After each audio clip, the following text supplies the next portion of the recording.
I came up with a poem for you today. I did not write this poem. In fact, it's about 200 years old, but I thought it was an appropriate poem for this particular morning, being that we're celebrating both Easter and April Fool's Day.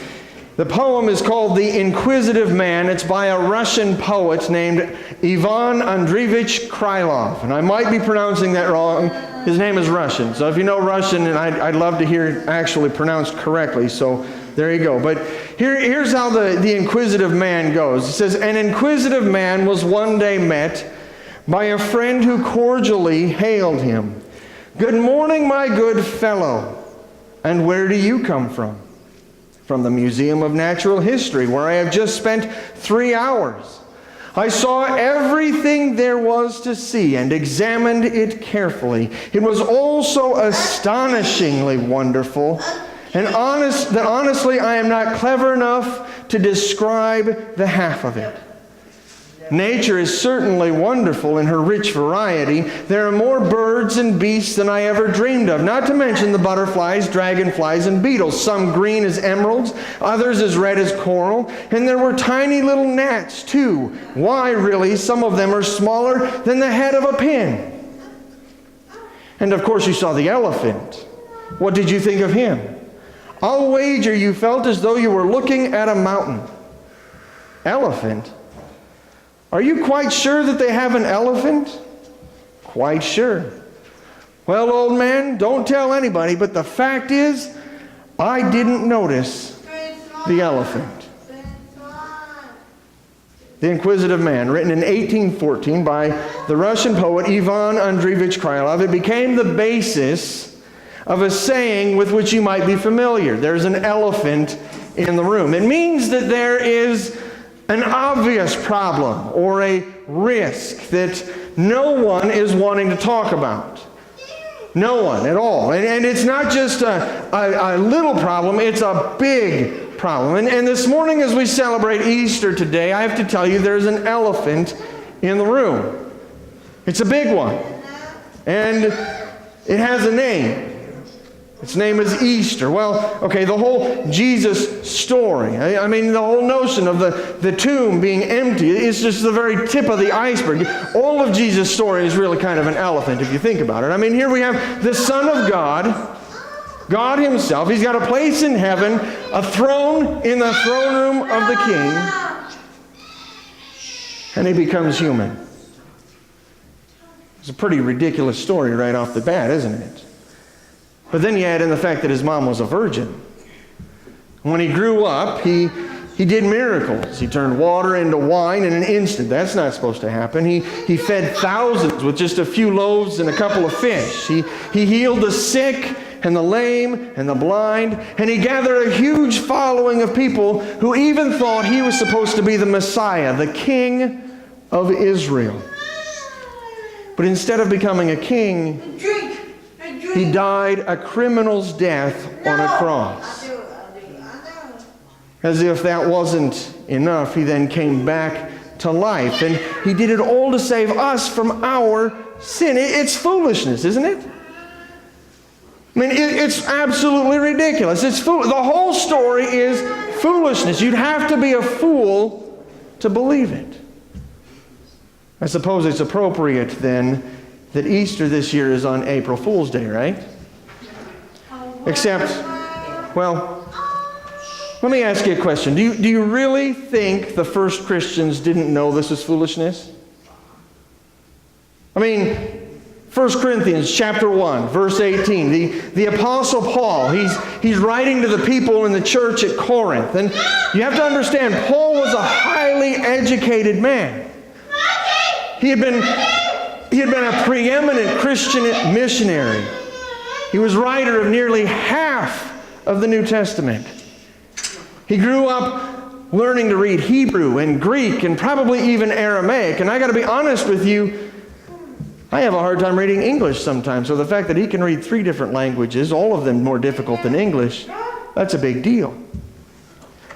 Goes on, and he was apprenticed in religion and philosophy by Gamaliel, a renowned teacher. He became a student of poetry and literature from around the known world. And he was a businessman. He made tents. So he had to at least know how to do the books, right? He could do math. And the people in the church at Corinth, they weren't stupid either.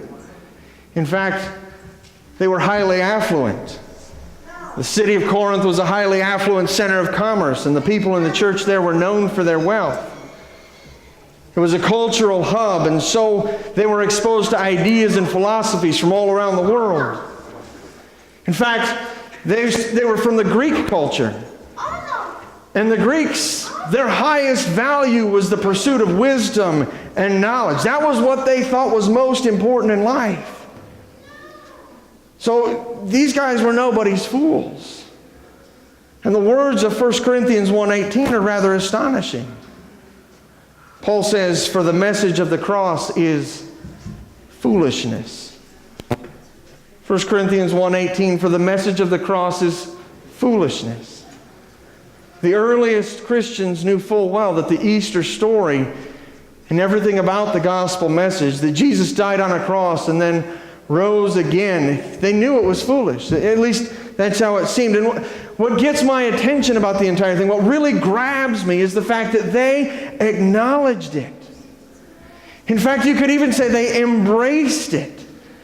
Truly, the gospel is foolishness, at least according to any earthly standard. It doesn't make any sense. Why would the Son of God become man and die on a cross?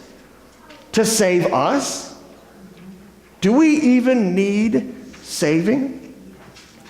Well, unfortunately, it doesn't take a rocket scientist to figure out that there's something wrong in this world. Am I right? I mean, all you have to do is glance at the headlines for just a moment and you begin to see it. Around the world this morning, the headlines are dominated by the ongoing violence in the Middle East, which continues to fuel the global refugee crisis.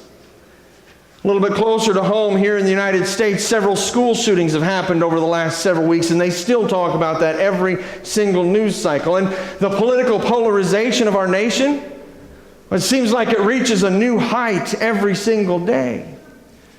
Let's get a little bit closer to home. The headlines here at home, 20% of families in Polk County don't have enough food to eat. And just yesterday, the police launched a murder investigation after a woman was found dead in her home 4 blocks from where we sit right now. We all know there's something terribly wrong.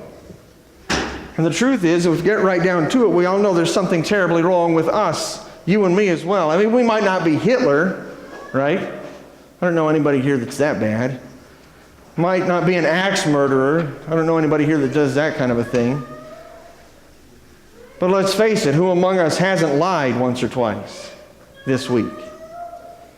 Who among us hasn't lost our temper this morning? Who among us hasn't looked at someone as though they were no more than a pound of flesh, a pound of meat? And we might have rationalized it. We came up with some really good rationalizations, in fact. It was all just a little white lie, right? It wasn't a big deal, and it was his fault. He's the one that did it, and I should be able to get mad, and she's hot, right? So it's all good. The truth is, deep down inside, we know it's wrong. Otherwise, we wouldn't come up with the excuses, would we? It's no wonder Paul describes us, still there in verse 18, as those who are perishing. We're a mess. We are most definitely a mess. And our best efforts to solve this problem that we have proven only that, in the words of Nick Fury, we are hopelessly, hilariously outgunned. You know, according to a 2017 study by the Peter G. Peterson Foundation, the U.S. spends more on its military than the next 8 largest military spenders combined. But even we have been unable to stop the violence in Syria and elsewhere around the world. For decades, we've debated the best way to prevent school and other mass shootings. Some say the key is gun control, so we pass laws that limit the number of guns on the streets. Others say the key is arming more people. Let's get more guns out there. And according to an ATF study released this past September, firearm production is up 43% over the last 5 years. But in the first 12 weeks of this year, there have been more than 50 mass shootings across the country. I bet you didn't even hear about half of them. I didn't. Let's not even get started on politicians, right? Now, last year, farmers produced enough food for every man, woman, and child to have just shy of a half pound of rice, a little bit more than a half pound of wheat, and more than 3/4 of a pound of corn every single day. Every single day, you could have 2 pounds of food almost. And yet, 20% of the families here in Polk County struggle to find enough food. And how about our own issues? I mean, let's face it. We want to be people of integrity. We say we're people of integrity, and yet every now and then, those little white lies, they just kind of slip out, don't they?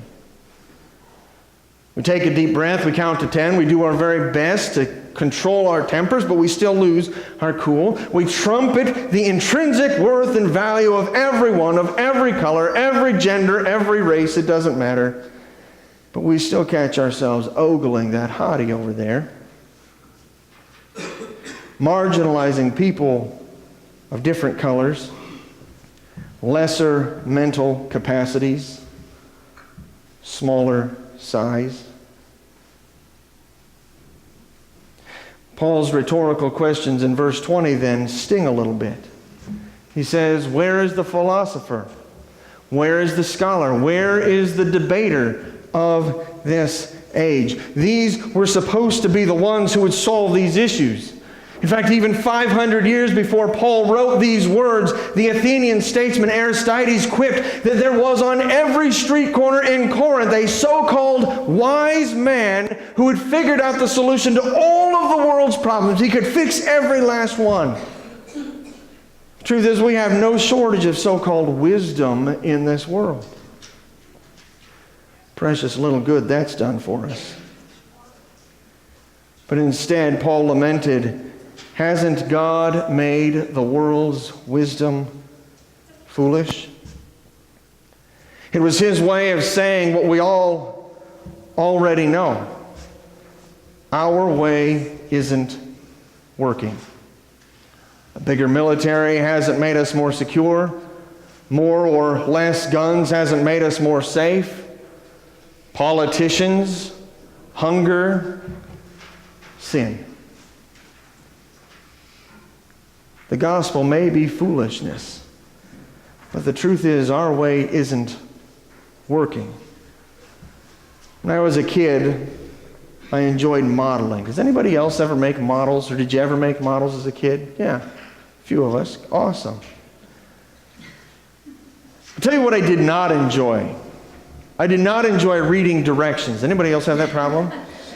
Okay, a couple of you. That's good. That's right. You throw them in the trash. Right. Problem is, usually when I threw them in the trash, which is almost every time, I came to the end of the model and I discovered, oh, snap, there's an extra part. Do you ever have that problem? Yeah, that's a malfunction. Then I had to backtrack, right? I had to go dig out the directions from the trash. I had to go back through the directions and find, where does this piece come from? What needs to happen with this? See, inevitably, my way didn't work, right? Now, fortunately, the people who made the model kit, they knew better, and so they sent directions with the thing, even though they knew that I was probably going to throw them away, at least at first. So also God knew better. As we keep going in this 1 Corinthians passage, Paul continues. He says in verse 21, for since in God's wisdom the world did not know God through wisdom. In other words, our best ideas, our ideas are going to fall flat on our face. No, because he knew that was the case, God was pleased to save those who believe through the foolishness of the message he preached. Now, in my infinite wisdom, I thought it was foolishness to read the directions. More often than not, I was frustrated with something about them, right? I mean, I didn't like that I didn't get to work on my favorite part first.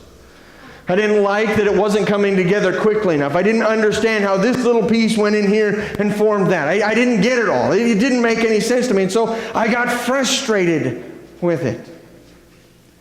Well, look at what Paul says in verses 22 and 23. He says, "For Jews ask for signs and the Greeks seek wisdom, but we preach Christ crucified, a stumbling block to the Jews and foolishness to the Gentiles." It sounds an awful lot like me building a model. I want to do this part. I want it to come together quicker. I want it to look the way I want it to look, and yet that's the way that messes it all up. It was only when I came back and read the directions that things began to work right. And I got to be honest, it's only when I come back to God's idea that things begin to work right too. Paul concludes this little passage by saying, "Those who are called, both Jews and Greeks, Christ is God's power and God's wisdom, because God's foolishness is wiser than human wisdom, and God's weakness is stronger than human strength." He's basically saying that when he came to the end of his rope and he couldn't figure out what had to happen because it wasn't right his way, he figured out God's the one that knew what he was doing. He figured out God's the one that had the solution. And indeed, my friends, that's where we are today. Every time we try things on our own, there comes an aha moment when we discover that we have done something wrong. We didn't have the solution we thought we had. And then we come back to God and we find that He's the one that has the solution. That's our final thing here. God provided the solution. God provided the solution. Not Jeremy, not the church, not anybody or anything else. Most definitely of this world. God provided the solution. His name is Jesus. He's the Son of God, who, he had a place in heaven, but he decided he wanted to come and hang out with us for a while, so he became man. It's craziness, I know, but that's what God decided is what was going to work. So Jesus came and he grew up and he did miracles. He healed the sick. He made the lame walk. He made the blind see. He fed the thousands. He drove out demons. He did all of these crazy things that we wouldn't believe unless we saw them ourselves, but that's the way God decided he wanted to do it. He then went to a cross where he died a criminal's death. That's what it was to be on a cross. You know that, right? A criminals. And not just any criminals. The cross was saved for the worst of the worst. The absolute enemies of the state, the people of the state wanted to make everybody know, do not follow this person's pattern, do not follow his example, because we are going to destroy him. Jesus went to a cross, not because he was a criminal, but because I was. It was my sin that put him there. And then, as crazy as all of that is, as foolish as it all seems, 3 days later, he came back to life again, so I could too.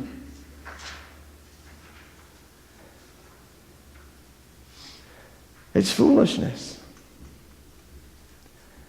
But it just so happens to be the only solution to all the stuff that's messed up in my life and the rest of the world. Now, does that mean it's going to be easy? No. By no means. I assure you it's not. And does it mean that it's going to be just kind of a walk in the park where we don't even have to work too hard? No, that's not it either. That's not what this is. But it's to say that we try as hard as we get, and when we realize that we can't get there on our own, God picks up the slack. God makes up the difference. God sent His Son so that we could have the solution. So yeah, there's an elephant in the room. It's a big one. The gospel of Jesus, the message of the cross, it's foolishness by the world's standards. It doesn't make any sense. But here's the deal. Since our way doesn't work, Maybe it's time to embrace the foolishness. Maybe it's time to recognize that what we thought was foolish might just be the only solution, God's solution to our sin. Now, in a moment, Nicole's going to come and we're going to play the song, Lift High the Cross, and it's going to be wonderful and all that. It's going to be nice.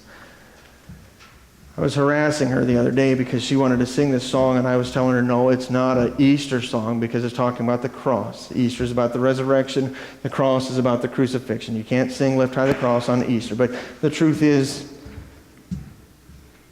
this is exactly what we need to do. Lift high the cross.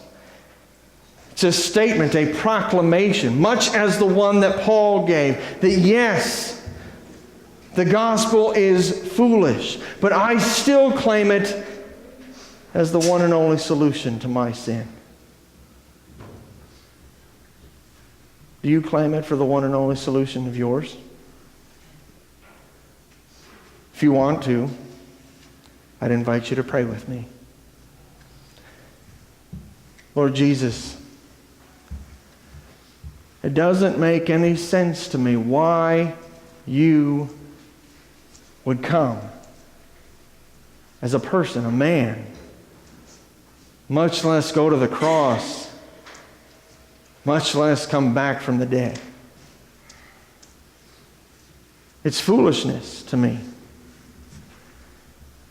The truth is, I've tried my own way.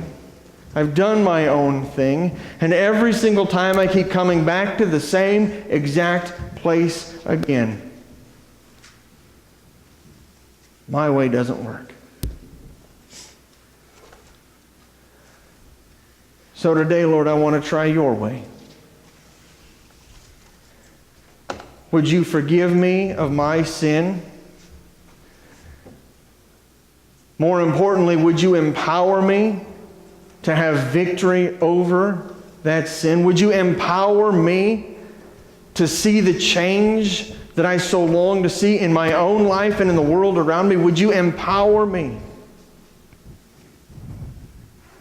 Would you give to me the one solution, God's solution for my sin? Today, Lord, I trust that your answer is always going to be yes. And so this morning I give you praise and thanks. Thank you for choosing foolishness. Thank you for choosing the cross and the resurrection. Thank you for choosing me. Amen. Would you sing with me? It's hymn number 221 if you're following in the hymnal. Lift high the cross. And join me.